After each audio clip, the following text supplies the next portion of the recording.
திருமகள் TV பல்சுவைகள் படைக்கும் பாசறை. ஒரு கைதியின் டைரி படத்தை இயக்கியவர் பாரதி ராஜா, கதை எழுதியவர் பாக்யராஜ். இந்த படத்தில் கமல் முற்றிலும் மாறுபட்ட 2 வேடங்களில் நடித்துள்ளார். ரேவதி தான் கதாநாயகி. ஜனகராஜ், மலேசியா வாசுதேவன் உள்ளிட்ட பலர் நடித்துள்ளனர்.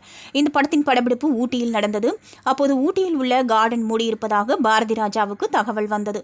அன்றுதான் அங்கு பாடல் காட்சி எடுக்க வேண்டியிருந்தது. இதனால் பாரதி ராஜா டென்ஷன் ஆனார். என்ன விவரம் என்று கேட்க, அப்போது தமிழக முதல்வர் எம்ஜிஆர் ஒரு அரசாங்க விஷயமாக ஊட்டி வந்திருப்பதாகவும், கெஸ்ட் ஹவுஸில் தங்கி ஓய்வெடுத்து வருவதாகவும், அதனால் படப்பிடிப்பு நடத்த அனுமதி இல்லை என்றார்கள். அந்த நிலையில் பாரதி ராஜா அந்த டென்ஷனை படப்பிடிப்பில் உள்ள மற்றவர்களிடம் காட்ட ஆரம்பித்தார். உடனே சரி, சிம்ஸ் பார்க்கில் ஷூட்டிங்கை வைத்துக் கொள்ளலாம் என்று சொன்னார் பாரதி ராஜா. ஆனால் அப்போது பாரதி ராஜாவுடன் போட்டோகிராஃபர் சங்கர் ராவும் இருந்துள்ளார். அவர் எம்ஜிஆரின் பல படங்களில் பணியாற்றியவர், அவருக்கு நெருக்கமான நட்பு கொண்டவர். அவர் என்ன சொன்னார்னா, சிம்ஸ் பார்க் தூரம் அதிகம், அங்கு போய் படப்பிடிப்பை முடிக்க முடியாது, அதற்கு பதிலாக நான் ஒரு வழி சொல்கிறேன்னு சொன்னாராம். அது என்னன்னு கேட்க, நாம் இருவரும் எம்ஜிஆரை போய் பார்த்து நிலைமையை எடுத்து சொல்வோம் என பாரதி ராஜாவிடம் கூறினாராம். பாரதி ராஜாவும் சங்கர் ராவ் மீது இருந்த நம்பிக்கையில் எம்ஜிஆரை பார்க்க சென்றார். விவரம் அறிந்த எம்ஜிஆர், அப்படியா, நானும் பணி முடிந்து ஓய்வில் தான் இருக்கிறேன், ஷூட்டிங்கை பார்த்து நாளாச்சு, நானும் கிளம்பி வருகிறேன் என்றாராம்.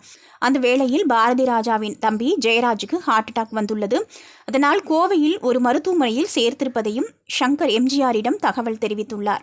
உடனே எம்ஜிஆர் பாரதி ராஜாவிடம், யோ, உனக்கு அறிவு இருக்காயா? இப்போ படப்பிடிப்பா முக்கியம், தம்பி உயிருதாயா முக்கியம்னு கடிந்து கொண்டாராம் எம்ஜிஆர். உடனே தனது குடும்ப டாக்டரை ஃபோன் பண்ணி வரவழைத்து அவருக்கு சிகிச்சை அளித்து அவரது உயிரையும் காப்பாற்றியுள்ளார்.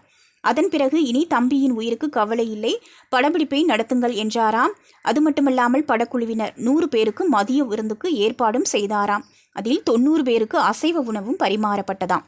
திருமகள் டிவியை லைக் செய்து உங்கள் நண்பர்களுக்கும் ஷேர் செய்வதுடன் சப்ஸ்கிரைப் செய்து ஆதரவு தாருங்கள்.